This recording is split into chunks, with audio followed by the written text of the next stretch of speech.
Hello, dear. I have an offer for you that might change your life.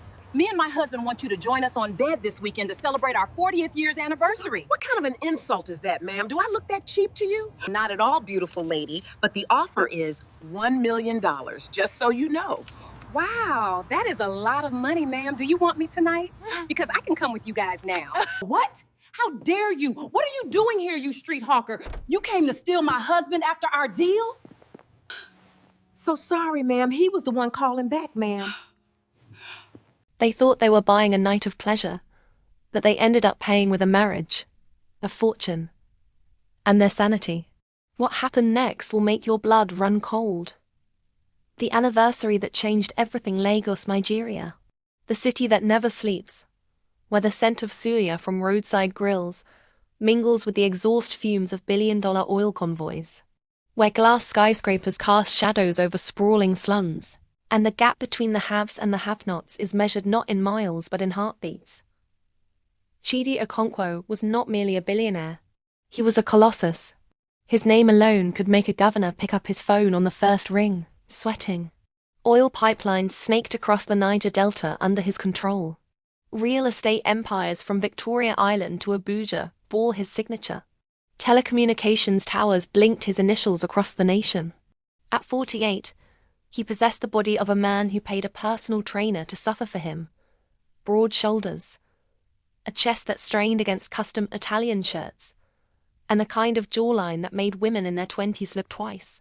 But it was his eyes that told the true story. Dark, calculating and utterly bored. His wife, Ngozi Okonkwo, was the envy of every high society woman from Banana Island to Ikoyi. At 45, she defied age with the ruthless efficiency of a woman who spent more on skincare in a month than most Nigerians earned in a decade. Educated at Oxford, fluent in French and the language of passive aggression, she had cheekbones that could cut glass and a wardrobe that cost more than a fleet of Danfo buses. She had stood beside Chidi during the lean years when his first oil exploration license was revoked, when creditors called their home phone at 2 a.m., when his own mother suggested she leave him. Ngozi had held the line.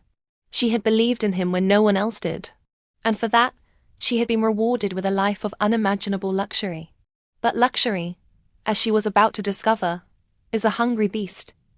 It devours novelty and demands more. For 15 years, the Okonkwos had a sacred tradition. Every wedding anniversary, they would do something so outrageous, so outside the bounds of normal human behavior, that their friends would whisper, "Those Okonkwos are mad." Blessed, but mad. Year 1. They climbed Mount Kilimanjaro. Ngozi almost died from altitude sickness at 18,000 feet, vomiting into the thin air while Chidi held her hair back.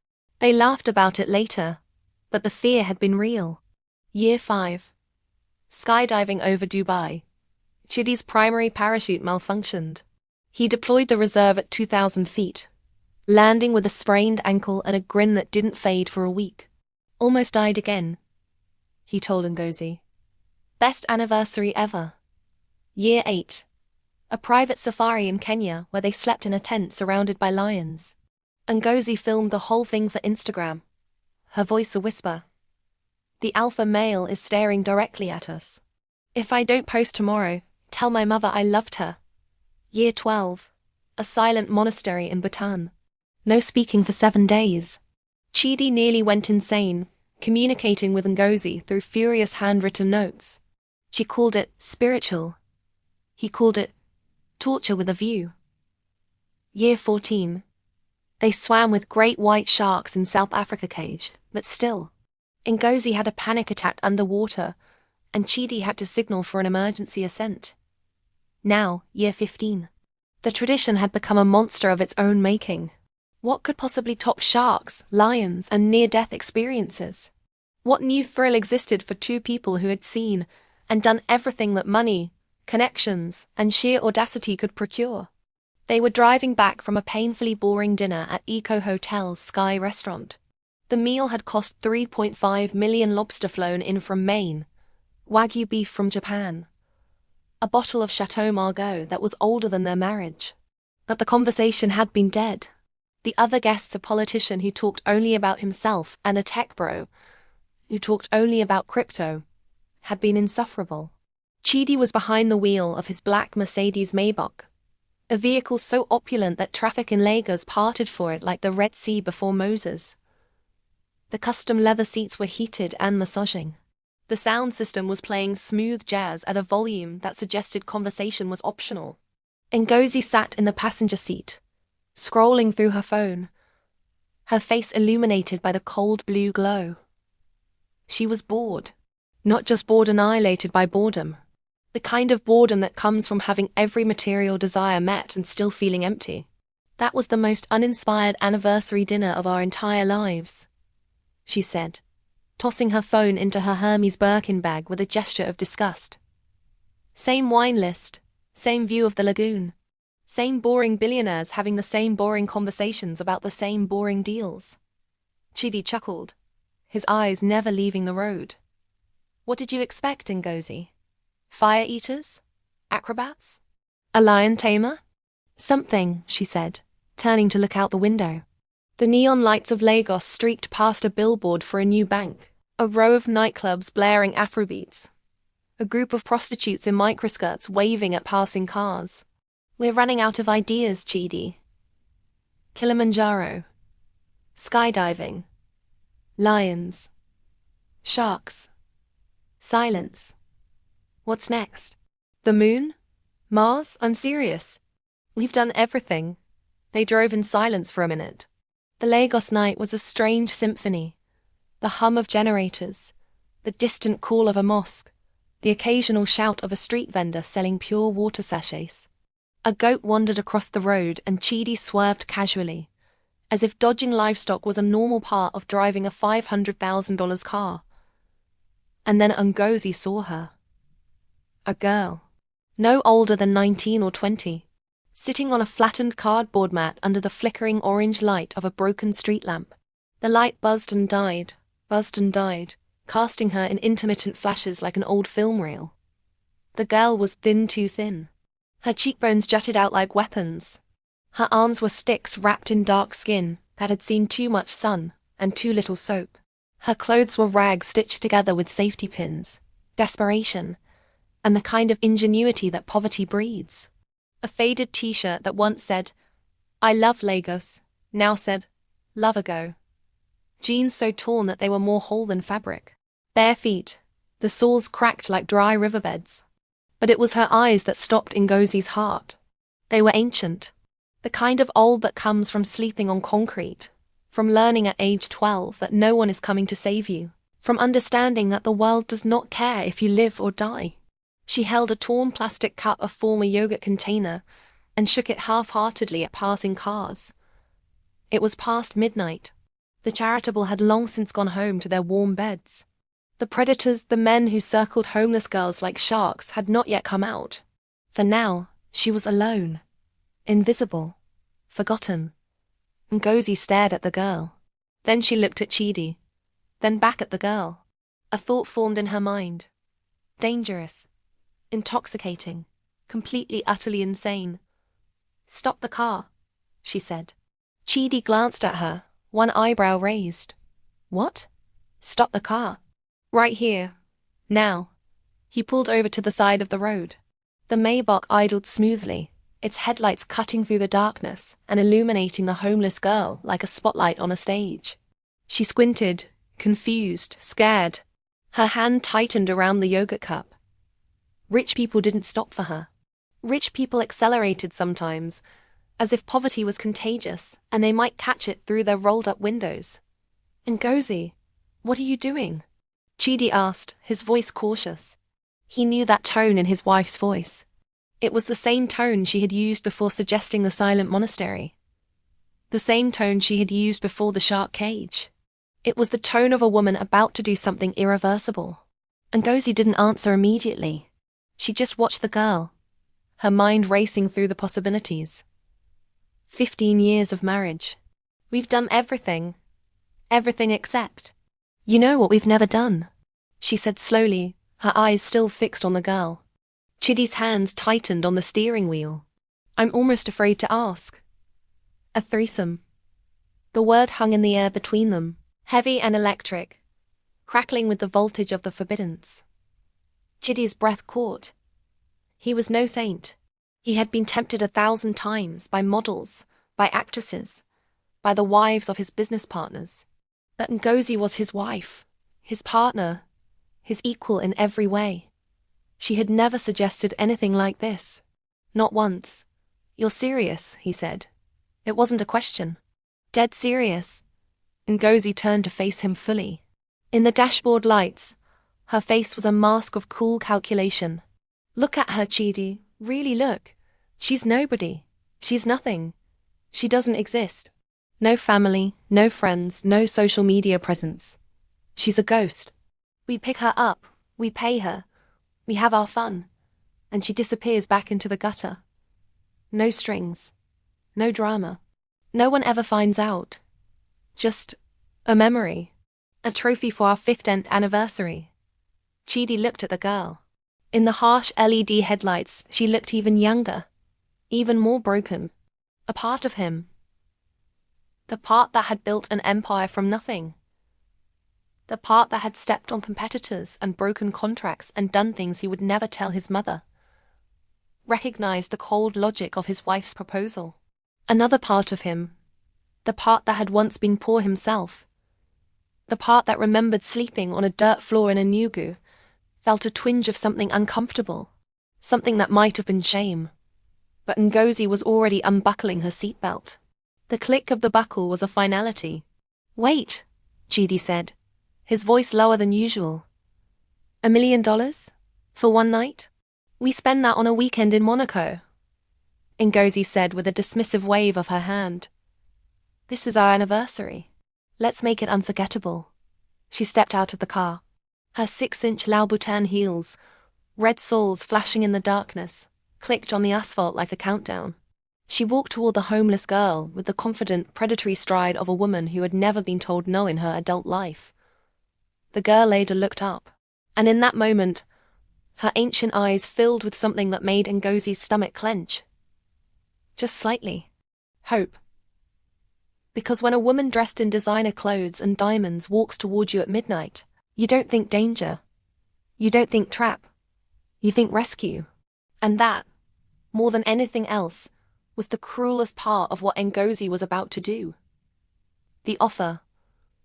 "What's your name?" Ngozi asked, stopping a few feet away, close enough to be heard, far enough to maintain the illusion of safety. The girl blinked. Her voice was a dry whisper, like paper being crumpled. "Ada, Ada," Ngozi repeated, tasting the name. She rolled it around her mouth like a piece of expensive chocolate. "Pretty. Very pretty. How old are you?" 19. Chidi heard it from the car and felt his stomach turn over. He had a daughter from a previous marriage, a girl he barely saw, who lived in London with her mother. She was 17. This girl was only 2 years older. He should have started the car. He should have driven away. He should have told his wife that she had finally lost her mind. But he didn't. He just sat there, watching through the windshield, his hands frozen on the steering wheel. "Ada," Ngozi continued, her tone shifting into something businesslike. This was a negotiation now. She had done 1,000 of them. "My husband and I have a proposition for you. A business arrangement. One night. You do exactly what we ask, nothing more, nothing less. And in return, we give you $1 million. Ada's mouth fell open. For a long, suspended moment, she thought she was dreaming. Maybe the hunger had finally pushed her over the edge. Maybe she had died on that cardboard mat and this was heaven. A strange, confusing heaven, where a beautiful woman in diamonds offered her a fortune. $1 million? That wasn't just money. That was escape. That was a room with 4 walls and a lock on the door. That was 3 meals a day for the rest of her life. That was a future. A real future. With choices and possibilities and the luxury of saying no to the next man who looked at her with hungry eyes. $1 million? She stammered, her voice cracking. "Cash," Ngozi said smoothly. "American dollars. Tonight. Well, tomorrow morning, after you've fulfilled your end of the bargain." Ada looked past Ngozi at the Maybach, at the man behind the wheel. She couldn't see his face clearly. The windshield reflected the streetlights, but she could see the shape of him. Broad shoulders, an expensive watch glinting on his wrist. A man who had never worried about where his next meal was coming from. She didn't understand everything. She had never been to university, had never even finished secondary school. Her education had ended at 14, when her father's new wife threw her out with nothing but the clothes on her back. But she understood this. Rich people paid for strange things. And she understood something else, something that sat in her chest like a cold stone. She had not eaten a real meal in 4 days. Not a real meal. Just scraps from a church kitchen. Half-rotten fruit from a market stall. And once, a packet of biscuits that a kind stranger had given her. What do you want me to do? Ada asked, though a dark, knowing part of her had already figured it out. She had been on the streets for 5 years. She knew what men wanted. She knew what women wanted, too. Sometimes. The world was full of hunger, and not all of it was for food. Ngozi smiled. It was a beautiful smile, white teeth. Perfectly applied lipstick, practiced in 100 boardrooms and charity galas. But there was something cold behind it. Something clinical. Something that reminded Ada of the doctor who had examined her once at a free clinic. Detached and efficient. "You're a smart girl," Ngozi said. "I think you know." Ada looked down at her hands. They were dirty, the nails bit into the quick, the palms calloused from years of gripping cardboard mats and shaking plastic cups. She looked at her bare feet, the cracked heels, the toenails that were yellow and thick. She looked at her clothes rags that smelled of sweat and rain, and the particular mustiness of sleeping outdoors. Then she looked at the car again, at the promise of $1 million. Her mind raced backward, through the catalogue of horrors that had brought her here. Age 12. Her mother, a kind woman with a beautiful singing voice, died of malaria. The fever came on a Tuesday. By Friday, she was gone. Ada held her hand as she took her last breath. Age 13. Her father remarried within 6 months. The new wife, a younger woman with sharp eyes and sharper tongue, made it clear that Ada was not welcome. Age 14. Her father's wife gave him an ultimatum. Her or me. He chose the wife. Ada was given a bag of clothes and pushed out the door. She walked for 3 days before she reached Lagos. Age 15. She joined a gang of homeless children who slept under a bridge. The older ones taught her how to beg, how to steal, how to run from the police. She learned to curl her body into a small ball when the men came at night. Age 16. A man offered her food in exchange for company. She said no. He beat her. She said yes the next time. Age 17. She watched a friend die from childbirth complications in a gutter. No one came to help. No one even stopped. Age 18. She stopped counting the number of men who had used her. It was easier that way. Age 19. Now, here, a woman in diamonds offering $1 million. One night, she told herself. One night of shame. And then I never have to be hungry again. I never have to sleep on concrete again. I never have to spread my legs for a stranger in a dark alley again. One night. Okay, she whispered. The word tasted like surrender and salvation all at once. Ngozi's smile widened. Wonderful. I was hoping you'd say that. Get in the car. Ada stood up on shaky legs. Her joints popped and crackled. She was 19 going on 60. Her cardboard mat, her only possession of value, she left behind. It had been her bed, her table, her roof. But she didn't look back. She walked to the Maybach. Her bare feet made soft sounds on the asphalt. She opened the back door. The handle was heavier than she expected, and slid onto the leather seat. It was the softest thing she had ever felt in her life.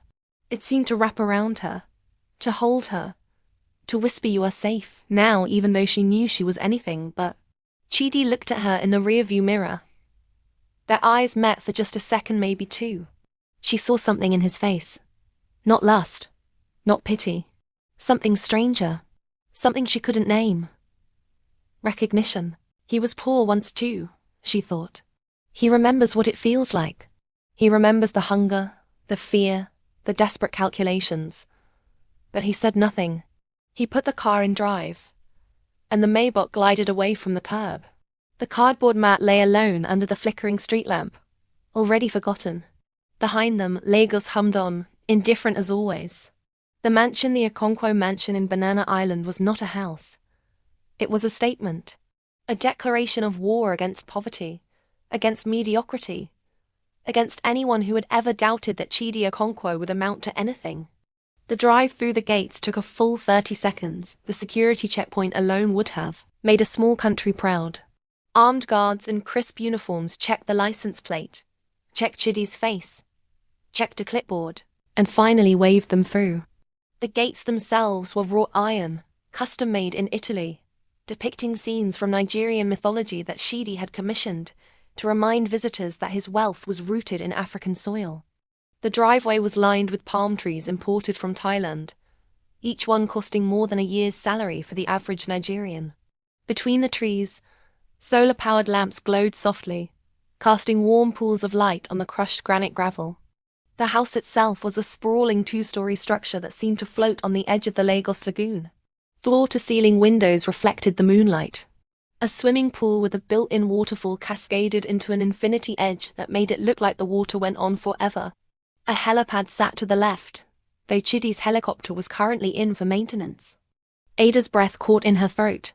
She had seen pictures of rich people's houses on the small television at the church shelter, on a discarded magazine she had found in a trash heap. But pictures didn't capture the smell. The air was different here, clean, scented with something floral and expensive. Not the smell of urine and rotting garbage that she had inhaled for 5 years. She walked through the front door barefoot. Her sandals had broken 2 days ago, the straps finally giving way after months of patch jobs with rubber bands, and her feet left faint marks on the pristine white marble floor. Marble from Italy, she would later learn. The same marble used in the Vatican. A housekeeper appeared. A woman in her 50s, dressed in a starched white uniform, her face carefully blank. She took one look at Ada, the rags, the dirt, the bare feet, and her nostrils flared almost imperceptibly. She opened her mouth to object, to say something about the flaws, about the impropriety. Ngozi waved her away with a single flick of her wrist. The gesture was imperial. "Prepare the guest suite," Ngozi ordered. "The one facing the lagoon. And draw a bath. Hot, with the lavender oils." The housekeeper nodded, her face still blank, and disappeared into the depths of the mansion. Her footsteps echoed on the marble, then faded. Ada stood in the foyer, shivering despite the warmth. The air conditioning was set to a crisp 20 degrees Celsius, perfect for the Okonkwos, who wore cashmere and silk. For Ada, who had been sleeping in 35-degree heat with nothing but a thin blanket, it felt like a freezer. Everything was too clean, too expensive, too much. A painting on the wall, some abstract thing in blues and golds, looked like something a child could have painted. But she guessed, with a certainty that surprised her, that it cost more than she would earn in a lifetime of begging. Chidi walked past her without a word, heading toward a study at the end of a long hallway. He didn't look at her. He didn't acknowledge her. It was as if she had become invisible the moment they crossed the threshold. Ngozi, on the other hand, was all business. "Follow the housekeeper," she said. "Take your time. Wash off the street. There are clothes in the guest room, nothing fancy, but clean. When you're ready, come back down. We'll have a drink first." Get comfortable. Get comfortable, Ada thought. As if comfort is possible in a stranger's house, about to do unspeakable things for money. But she nodded. She followed the housekeeper through a maze of hallways, past more paintings, more sculptures, more evidence of wealth that made her head spin. The guest suite was at the end of a corridor lined with family photographs. Chidi and Ngozi at various galas. Chidi shaking hands with the president, Ngozi laughing with a woman who looked like a supermodel. The guest suite itself was larger than any house Ada had ever lived in. A king-sized bed with white linens that looked softer than clouds. A sitting area with a velvet couch. a television the size of a small cinema screen, and a bathroom that made her gasp. The bathroom was all white marble and gold fixtures. A tub the size of a small car sat in the center, already filled with steaming water. The housekeeper had added the lavender oils, and the scent filled the room calming, soothing, almost painfully gentle. Ada undressed slowly. She stood in front of the full-length mirror and looked at her own body for the first time in months. Bruises from sleeping on concrete, purple and yellow patches on her hips and shoulders. Ribs visible through her skin.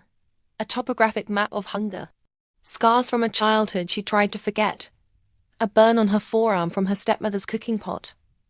A line on her thigh from a piece of broken glass she had stepped on at 15. One night she reminded herself. $1 million. She climbed into the bath. The hot water burned at first. Her skin was so sensitive, so unused to warmth that wasn't the sun.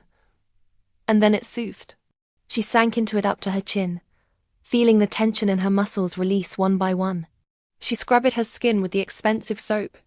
It smelled of shea butter and honey, until it was pink and raw. She washed her hair 3 times, watching the dirt and grime swirl down the drain. She scrubbed her feet, her nails, the backs of her ears. When she finally got out, she wrapped herself in a towel that was fluffier than anything she had ever touched. The housekeeper had laid out a silk robe on the bed, deep purple, soft as water, and a tray of food. Small sandwiches with the crusts cut off. Fresh fruit, strawberries, grapes, slices of mango. A glass of orange juice that was so cold it hurt her teeth. Ada devoured everything in less than 2 minutes. She ate like a wild animal, like someone who didn't know when the next meal would come. Then she forced herself to slow down, to savor. She had not tasted orange juice in years. She had not eaten a strawberry since her mother was alive. When the tray was empty, she sat on the edge of the bed and waited. An hour passed, maybe 2. She heard muffled voices from somewhere in the mansion and Ngozie's sharp laugh. Chidi's deeper rumble. An argument? A negotiation? A moment of second thoughts? She couldn't tell. The walls were too thick, the doors too solid. Finally, the door opened. Ngozi stood there, and Ada's breath caught again. Ngozi was wearing a black silk negligee that left nothing to the imagination. It was sheer in places, opaque in others, designed to tease and reveal in equal measure. Her hair was down, cascading over her shoulders in waves that looked effortless, but had probably cost $1,000. Her makeup was fresh, smoky eyes, dark red lips. She was beautiful, Ada thought. Beautiful in the way a polished diamond is beautiful, hard, brilliant, dangerous. The kind of beautiful that could cut you if you got too close. "Are you ready?" Ngozi asked. Her voice was soft now, almost kind. Almost. Ada's heart hammered against her ribs.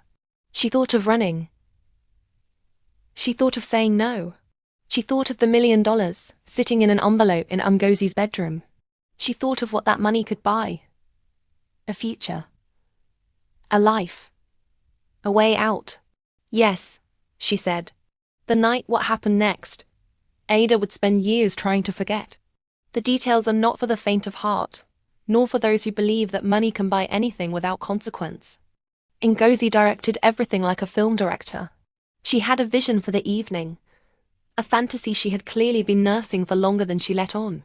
She told Ada where to stand, what to do, how long to linger. She corrected her when she made mistakes. "No, like this," she would say, repositioning Ada's hands, her hips, her head.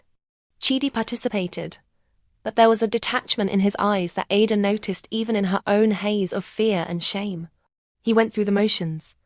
He did what his wife asked, but his mind was elsewhere, on a deal, on a memory, on anything but the 2 women in front of him. Ada closed her eyes and retreated to a small, dark room in her own mind. She had built that room over 5 years on the streets. It was where she went when men climbed on top of her in dark alleys. It was where she went when the hunger was so bad that she couldn't think straight. It was a room with no windows, no doors, no sensations. Just silence and darkness and the slow counting of seconds until it was over. 1 Mississippi. 2 Mississippi. 3 Mississippi. She counted to 10,000 that night. It took 3 hours. When it was finally over, Ngozi lit a cigarette, a slim, elegant thing from a silver case, and blew the smoke toward the ceiling. She was lounging on the bed like a satisfied cat, her negligee twisted around her hips. "Not bad," she said, as if reviewing a meal at a restaurant. "For a beginner. You have potential, Ada. If you weren't so street, you could have done this professionally." Chidi said nothing. He got up, put on his robe, and walked out of the room without looking back. The door closed behind him with a soft click. Ada lay on the enormous bed, staring at the canopy above her. It was made of silk, embroidered with gold thread in a pattern of stars and moons. Her body ached in places she didn't know could ache. Her mind was a blank wall, scrubbed clean of thought and feeling. Ngozi reached into a drawer in the knitstand and pulled out a thick envelope. She tossed it onto the bed beside Ada. It landed with a heavy thud. $1 million, Ngozi said. Cash, American dollars. As promised, Ada didn't touch it immediately. She just stared at it, at the thing she had sold herself for, at the proof that her body had a price, and it was exactly $1 million. "There's a car waiting to take you anywhere you want to go," Ngozi continued, stubbing out her cigarette in a crystal ashtray. "I suggest you go far, very far. Don't come back to this part of Lagos. Don't try to contact us. This was a transaction, nothing more. Do you understand?" Ada sat up slowly. Every muscle screamed. She picked up the envelope. It was heavy, real. She opened it and saw stacks of 1,000 naira notes, bundled tight with paper bands. But no, not naira. Dollars. Green, crisp, smelling of ink and possibility. $1 million. In Nigeria, that was over 800 million naira. More money than she could spend in a lifetime if she was careful. More money than her mother had seen in her entire life. One night, she thought. One night, and I'm free. She got dressed in the clothes the housekeeper had left, simple jeans and a white t-shirt. Nothing fancy, but new and clean. They smelled of detergent and sunshine. She put on socks and sneakers, real sneakers, with laces and soles that weren't worn through. She walked out of the mansion barefoot, carrying her old sandals in one hand and the envelope in the other. The marble floor was cold under her feet.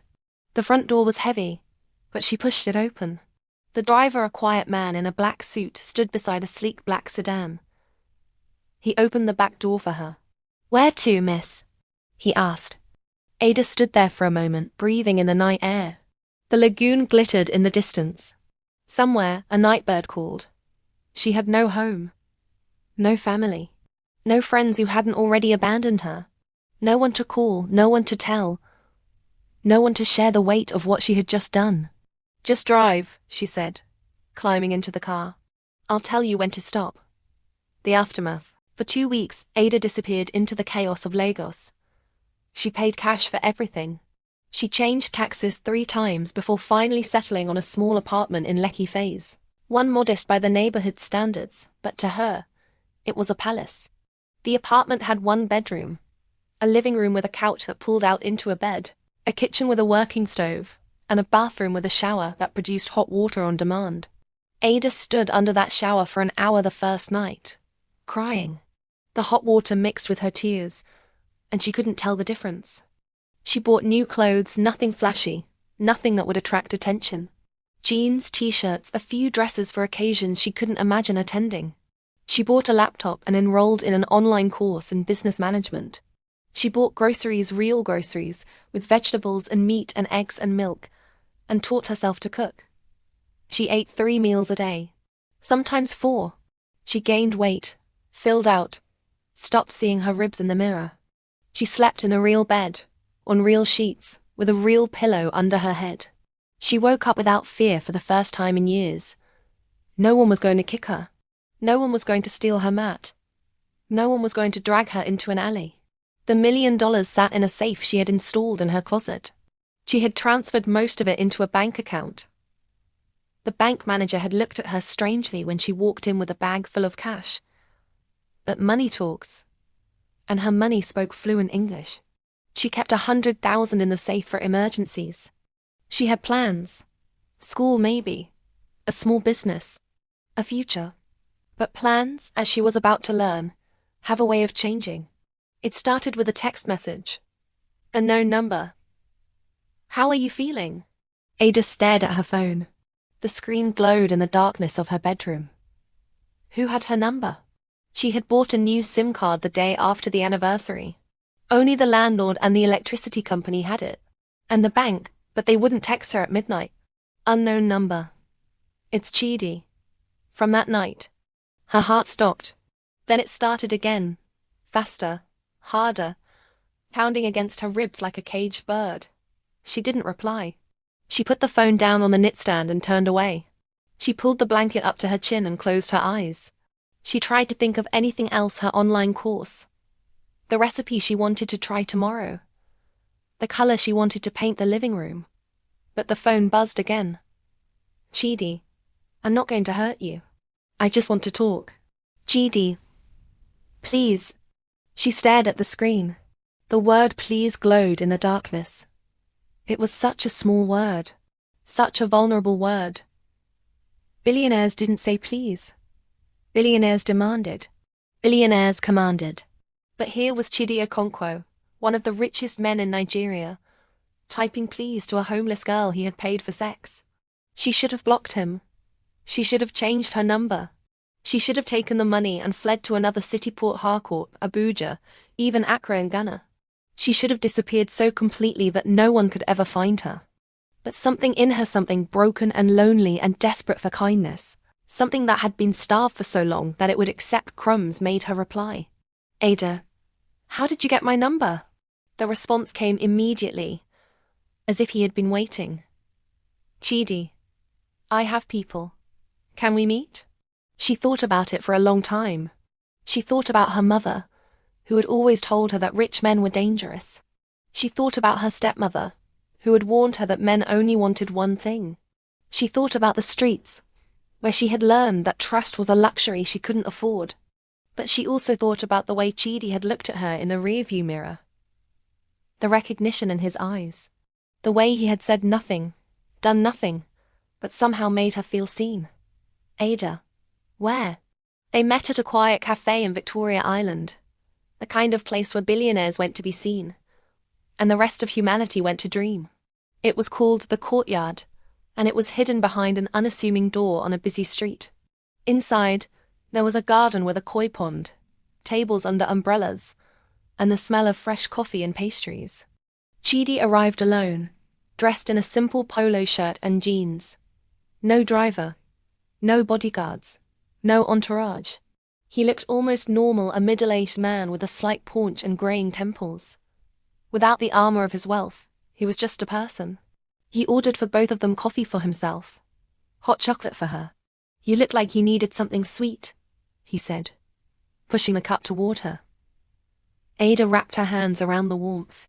The mug was ceramic, handmade, with a small chip on the rim. It was the most real thing she had touched in weeks. Why are you here? She asked. Her voice was steadier than she felt. Chidi leaned back in his chair. For a long moment, he didn't speak. He just looked at her, not the way men usually looked at her, with hunger or pity or calculation, but with something softer. Something that might have been grief. Because I can't stop thinking about you, he said finally. Ada laughed. It was a bitter, broken sound, like glass shattering on concrete. You can't stop thinking about me. I was a prop in your anniversary game. A toy you and your wife bought for a night. I was nothing to you. I know, Chidi said quietly. And that's why I can't stop thinking about you. Because you deserve better. Because what we did was wrong. Because I've spent 15 years doing whatever my wife wanted. And that night crossed a line I didn't know I had. But you did it anyway. Yes. He didn't look away. Yes, I did it anyway. And I'll carry that for the rest of my life. Ada looked down at her hot chocolate. The steam curled upward, fogging her vision. What do you want from me? I don't know, Chidi admitted. Maybe just to talk. To make sure you're okay. To make sure the money didn't destroy you. The money saved me, Ada said. But it also damned me. I sold myself, Chidi. I looked at a stranger and put a price on my body. That's not something you wash off in a hot bath. They sat in silence for a long time. Other patrons came and went, wealthy women in designer sunglasses, businessmen on expensive phones, a couple arguing quietly in the corner. No one looked twice at the middle-aged man and the young girl in the corner. In Lagos, stranger things happened every day. Finally, Chidi reached across the table and took her hand. His palm was warm, calloused from years of signing documents and shaking hands. "Let me help you," he said. "Not like before. Real help. School, a place to live, anything you need. Not as payment. Not as a transaction. Just as a human being who wronged you and wants to make it right." Ada pulled her hand back. "I don't want your charity." "Then don't think of it as charity. Think of it as restitution." She didn't agree that day. But she didn't say no, either. And when Chidi left, pressing a stack of cash into her hand for the taxi home, despite her protests, she found herself watching him walk away, wondering if redemption was possible for either of them. The slippery slope over the next 3 months. Chidi and Ada met again and again, always in secret, always away from the prying eyes of Lagos high society, always in places where no one would recognize them. A small restaurant in Surulere, a park in Ikea, a cinema in Maryland where they sat in the back row and watched movies neither of them paid attention to. He paid for her to enroll in a university program, business administration, something practical. He set up a trust fund in her name, separate from the $1 million, that would pay for her education and living expenses for years. He introduced her to a therapist, one of the best in Lagos, a kind woman named Dr. Adebayo who specialized in trauma, and didn't blink when Ada told her about the night in the mansion. And somewhere along the way, the meetings stopped being about restitution and started being about something else. They talked for hours. About his childhood in Enugu, where his father was a carpenter who died when Chidi was 12, leaving his mother to raise 5 children on a tailor's salary. About the hunger he had known, not the hunger of the streets, but the hunger of a family that ate once a day. About the deal that had made him his first $1 million, and the guilt that came with it. She told him about her mother, the singing, the laughter, the way she smelled of palm oil and love. About her father's betrayal, the way he had looked at the floor when he told her to leave. About the years on the streets, the men, the fear, the small kindnesses of strangers that had kept her alive. They discovered a shared love for old highlife music, Victor Alaya, Celestine Okwo, the songs their parents had danced to. A shared love for jollof rice with extra plantain. A shared love for the way the harmattan winds smelled before the rain dust and earth, and something electric. One evening after dinner at a hidden rooftop restaurant in Yuba, with the lights of Lagos spread out below them like a field of stars, Chidi kissed her. It was soft at first, tentative, a question more than a statement. Ada let him, her body frozen, her mind racing. And then, slowly, she kissed him back. She knew it was wrong. She knew he was married. She knew she was playing with fire that could burn down everything she was trying to build. She knew that Ngozi, the woman who had paid her, used her, dismissed her, would destroy her if she found out. But Chidi was kind to her. And after years of cruelty, kindness was an addiction stronger than any drug. The wife's revenge, Ngozi Okonkwo, was not a fool. She had not built a social empire by being blind. She noticed the changes in her husband immediately. The late nights, the distracted silences, the way he checked his phone with a small smile that he never directed at her anymore. At first, she assumed it was business. Chidi had always been secretive about his deals, his negotiations, his midnight calls to partners in other time zones. But when she found a receipt for a jewelry store in his jacket pocket, a diamond necklace worth $50,000, purchased on a day he had told her he was in a board meeting, she knew. She didn't confront him immediately. Instead, she hired a private investigator. The best in West Africa, a former intelligence officer named Mr. Okpara, who had a network of informants that would make the CIA jealous. She paid him $50,000 upfront and told him she wanted everything. Photographs, recordings, text messages, bank transfers. Everything. Within a week, Mr. Okpara delivered a thick manila envelope. Ngozi opened it in her private study, a glass of Chardonnay in her hand. The photographs were damning. Chidi and Ada holding hands at a cafe. Chidi and Ada laughing at a restaurant. Chidi and Ada walking into an apartment building in Lekki, the same building where Ada had rented her apartment, with the money from that terrible night. Chidi and Ada kissing in the back of his car, the driver's partition raised. The night Ngozi had orchestrated. The irony did not escape her. She had chosen that girl precisely because she was nobody. Nothing. A piece of street trash that could be used and discarded. And now that same girl was in her husband's bed, wearing her husband's gifts, smiling her husband's smiles. Ngozi's hand shook as she poured another glass of wine. She drank it in one long gulp, then another. The photographs blurred in front of her eyes. How did this happen? She thought. I gave her $1 million. I saved her from the streets. I made her. And this is how she repays me. She confronted Chidi on a Tuesday evening.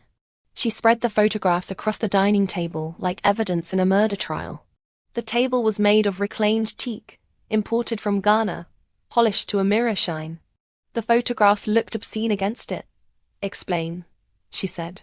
Her voice was cold, controlled. The voice of a woman who had spent decades learning not to scream. Chidi looked at the photos, then at his wife. He didn't flinch. He didn't apologize. There was no shame in his eyes. No guilt. Just a calm resignation, as if he had been expecting this moment for a long time and had made his peace with it. There's nothing to explain, he said. You see the truth. The truth? Ngozi's voice rose, cracking the veneer of control. The truth is you're sleeping with that homeless girl I picked off the street. That beggar. That piece of gutter trash who would still be shaking a cup if I hadn't. If you hadn't what? Chidi interrupted, his voice quiet but sharp. If you hadn't offered her $1 million to have sex with us. If you hadn't treated her like a product to be purchased and discarded. If you hadn't assumed that because she was poor, she was also stupid and powerless. Ngozi's mouth opened but no words came out. You picked her, Chidi continued, standing up to face his wife. You walked up to her on that street. You made the offer. You brought her into our home. You directed everything that happened that night. And now you're surprised that I saw something in her? Something I haven't seen in you for years. What did you say? Ngozi whispered. I said, Chidi repeated, stepping closer, that our marriage has been dead for a long time. We've been going through the motions, anniversary trips, fancy dinners, public appearances, pretending to be the perfect couple. But when was the last time you looked at me like I mattered? When was the last time you touched me because you wanted to, not because it was expected? When was the last time you asked me how I was feeling and actually waited for an answer? So this is my fault. Ngozi laughed, a sharp, hysterical sound that echoed off the high ceilings. You're cheating on me with a girl young enough to be your daughter. And it's my fault. I'm not saying it's your fault. I'm saying we broke each other. We stopped being husband and wife and became business partners. Co-CEOs of a marriage that ran on appearances and transactions. And Ada makes me feel like I can be human again. Not a billionaire. Not a brand. Not a logo on a building. Just a man. Ngozi picked up a crystal vase of Waterford worth $15,000, a wedding gift from her mother, and threw it against the wall. It shattered into 1,000 pieces, rainbows of glass scattering across the marble floor. The sound was deafening. Get out, she whispered. Her whole body was shaking. Chidi walked to the door. He paused with his hand on the handle. He didn't look back. I'll have my lawyers contact you about the divorce, he said. Divorce? Ngozi's voice cracked. Tears streamed down her face, ruining her expensive makeup. You would throw away 15 years for her? For a homeless girl? For a prostitute? Chidi didn't answer. He walked out, and the door closed behind him with a soft click that sounded louder than any scream. Ngozi stood alone in the dining room, surrounded by glass and photographs and the ruins of her marriage. She sank to her knees, the shards cutting through her silk trousers, and she wept. Not for Chidi, not for their marriage, but for herself. For the woman who had thought she could control everything, and had just learned that some things cannot be controlled. The war, what followed, was the kind of divorce that Lagos society would whisper about for decades. The kind of scandal that spawned 1,000 WhatsApp forwards, 1,000,000 gossip blog posts, and at least 3 Nollywood movies, all of which Ngozi tried and failed to sue. Ngozi hired the most aggressive lawyers money could buy. A team of 3 from Nigeria, 2 from London specializing in high net worth divorces.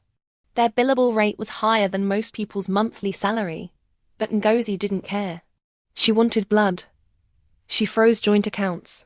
She leaked stories to the press. She gave interviews carefully curated, tearful interviews, in which she painted herself as the wronged wife, the victim of a husband's midlife crisis and a gold-digging street girl. The headlines were brutal. Billionaire's mistress. From cardboard to penthouse. The Punch. Homeless girl seduces Lagos tycoon with trauma bond. Vanguard. The $1 million threesome that destroyed a marriage. Linda Ikeji's blog. Okonkwo's wife.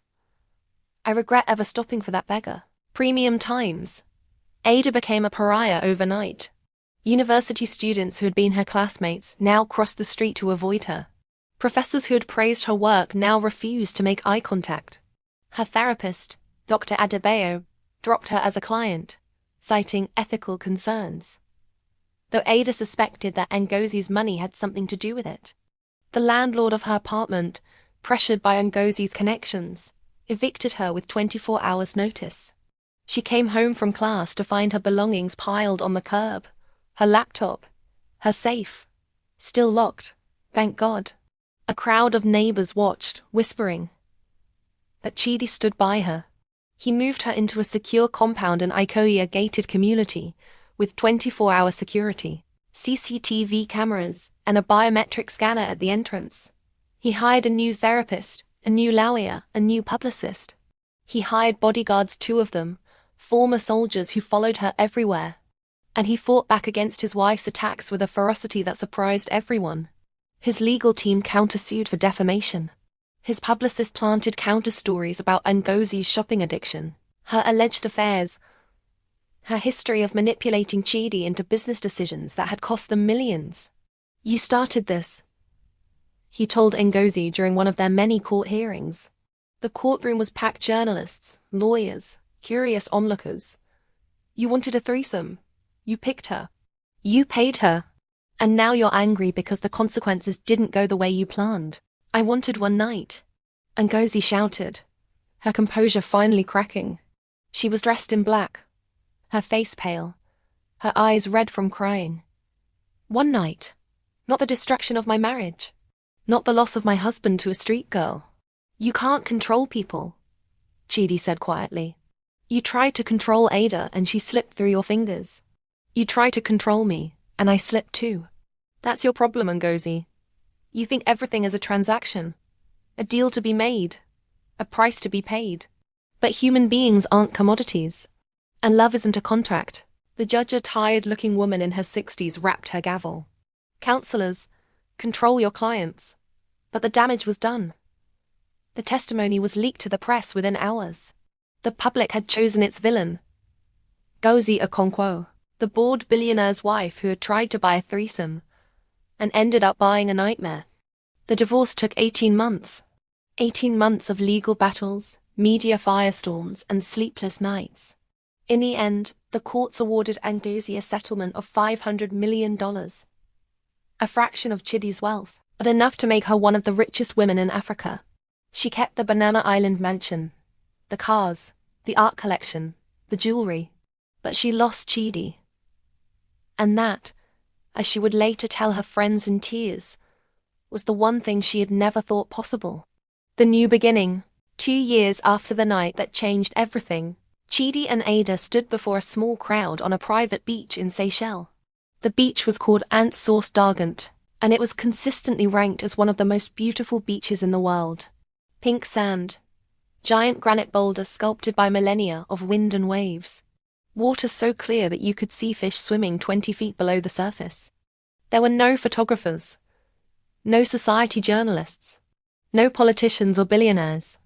Just a handful of friends, real friends. The kind who had stuck by them through the scandal, through the court cases, through the nights when the whole world seemed to be against them. Ada wore a simple white dress, not designer, not expensive, just a dress she had seen in a small boutique and fallen in love with. Her hair, no longer matted and dirty, flowed in the ocean breeze. She had gained weight, healthy weight, the kind that came from 3 meals a day, and a life without fear. Her cheekbones were still prominent, but now they looked elegant rather than starving. She was 21 years old. She had a university degree with honors in business administration. She was the founder and CEO of a small chain of affordable housing developments for displaced women, Ada's Haven, she called it, though she had considered naming it after her mother. She had used the $1 million not for herself, but to build something that would outlast her. The first shelter opened 18 months ago, in a converted warehouse in Ayulegba. It had beds for 50 women, a kitchen, a medical clinic, and a counseling center. The second shelter opened 6 months ago, in a former guest house in Ikea. The third was under construction in Surila. Chidi had helped not with money, though he had donated generously, but with connections. He had introduced her to contractors, architects, philanthropists. He had sat in on board meetings and funding pitches. He had watched her transform from a terrified girl in a silk robe to a confident woman who spoke truth to power. And now, on this beach, with the Indian Ocean lapping at their feet, they were getting married. Ada walked down the aisle, path of rose petals scattered on the pink sand, to the sound of a single guitarist playing an old high-life song. Her bridesmaids were women from the shelter, former prostitutes, former street kids, former abuse survivors. They wore matching blue dresses and cried openly. Chidi watched her approach, and for the first time in years he cried. The tears ran down his face, unchecked, as he took in the sight of this woman who had been through hell and come out the other side. "I never thought I would love again," he said in his vows, his voice thick with emotion. "I never thought I deserved to. I thought I had used up all my chances at happiness. But you showed me that even broken people can be made whole. Not by money, not by power, but by choosing each other every day, even when it's hard, even when the world is against us." Ada looked at him, this man who had once paid her for her body, who had then given her back her soul. "You asked me once what I wanted," she said. "That night in the cafe. Do you remember? You asked me what I wanted, and I didn't have an answer. I was too hungry, too scared, too lost. I didn't know what I wanted because I had never been allowed to want anything." She paused, taking a breath. The ocean whispered behind her. "But now I know. I want a life where no girl has to make the choice I made, where no one has to sell herself to survive, where every woman has a roof over her head, food in her belly, and the freedom to say no. And I want to spend that life with you." They kissed. The small crowd cheered. The guitarist played a triumphant chord. And somewhere in Lagos, in a mansion filled with art she no longer cared about, Ngozi Okonkwo sat alone in the dark, watching the video on her phone, her expensive wine growing warm in her hand. She had wanted an unforgettable anniversary. She had gotten one. She just never imagined the price would be everything. The regret. Today, Ngozi Okonkwo lives in the same Banana Island mansion, surrounded by the same marble floors and chandeliers.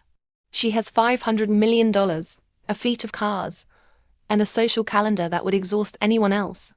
But she has no one to share it with. Her friends have drifted away, some out of pity, some out of fear, some because they chose sides in the divorce. Her family speaks to her in clipped, formal tones, the kind of tones you use with a distant relative you don't really like, but can't quite cut off. Her mother calls once a month, and the conversations last exactly 7 minutes. The mansion feels empty. The rooms echo. The swimming pool is still, the waterfall turned off because the sound reminded her too much of crying. Every night, Ngozi pours herself a glass of expensive wine, a different bottle each night, because she can afford to, and scrolls through social media. She watches Ada and Chidi's life unfold in photographs and captions and carefully curated videos. She sees their photos from charity galas, where Ada speaks about her shelter for homeless girls. She sees the announcement of their first child. A girl they named Nika. Mother is greater. She sees the interviews where Chidi credits Ada with saving him from a life of emptiness. She sees Ada's face, healthy and happy, and triumphant. And she remembers the night she saw a homeless girl sitting under a broken street lamp and thought, perfect. A toy for one night. She remembers walking up to Ada, making the offer, sealing the deal. She remembers thinking she was in control. I created my own monster. Ngozi whispered to her empty bedroom one night, wine glass in hand. Her reflection stared back at her from the dark window, older now, the lines around her eyes deeper, the expensive skincare unable to hide the toll of regret. I saw a girl with nothing, and I thought I could use her and throw her away. I thought I was doing her a favor. $1 million for one night of shame, what a bargain. For her and for me. She set down the glass and walked to the window. The Lagos skyline glittered in the distance, a million lights, a million stories, a million people who would never know her name. But she was stronger than me, smarter than me. She took my $1 million and built an empire. She took my husband and built a family. She took my peace and built a life. Ngozi pressed her forehead against the cold glass. A single tear slid down her cheek. And the worst part? The worst part is, I have no one to blame but myself. Chidi was right. I thought everything was a transaction. I thought I could buy anything: excitement, novelty, even a threesome with a homeless girl. But you can't buy loyalty. You can't buy love. You can't buy back a soul once you've sold it. Outside, the Lagos night hummed on the same sounds. The same streets, the same cycle of wealth and poverty and desperate choices. And somewhere in the city, a homeless girl was sleeping on cardboard, dreaming of a miracle. Ngozi hoped, with a bitterness that ate at her like acid, that no one like her would ever find that girl. Because she knew, better than anyone, that the devil doesn't always come with horns and a tail. Sometimes she comes in 6-inch Laubautens offering $1 million for one night. And sometimes the homeless girl wins. She thought she was buying a toy. She ended up paying with her marriage, her peace, and her sanity. Who do you think was really at fault, Ngozi, Chidi, or Ada? Comment below. And don't forget to like, share, and subscribe for more stories that will make you question everything you know about money, power, and the human heart.